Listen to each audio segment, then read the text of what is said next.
Et face à la puissance de feu des forces armées maliennes, les groupes terroristes réinventent leur guerre. Ils utilisent des véhicules gonflables. Ces véhicules ne sont pas destinés à avancer, mais à tromper l'œil des drones, nourrir la propagande, s'aimer le doute. Par l'artifice, les terroristes cherchent à inverser les rapports de force, à donner corps à une puissance qu'ils n'ont plus. Le décryptage du parc auto-gonflable des terroristes avec Garibou Pérou.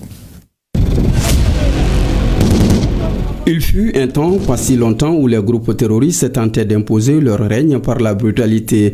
Mines dans la poussière comme des vipères invisibles, engins à effet dirigé tels des éclairs de mort et des drones kamikazes comme des cavaliers de l'apocalypse. Mais cette époque a reculé et peu à peu, la ruse a été découverte et les terrains repris. Les forces armées maliennes, fortes de leur engagement, de leur discipline et de leur professionnalisme, ont infligé revers sur revers aux ennemis de la paix.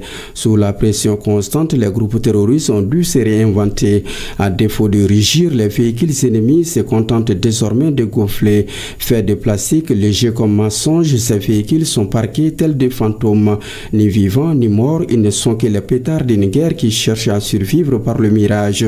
De fait, sur le front conventionnel, les ennemis de la stabilité choisissent désormais la tromperie pour recours.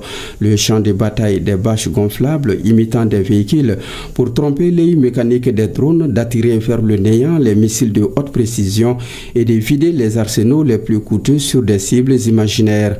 Mais ce changement de méthode dit une chose: les terroristes ont cessé de croire à la victoire par la force. Ils s'en remettent désormais à la fiction, preuve éclatante que la véritable puissance leur échappe. Face à cette métamorphose, les femmes tiennent bon. Elles adaptent leur regard, affinent leur analyse et placent la sagacité au cœur de la riposte. Car il ne suffit plus de frapper fort, il faut frapper juste. C'est là que réside aujourd'hui la grandeur des forces armées maliennes. Tout à fait.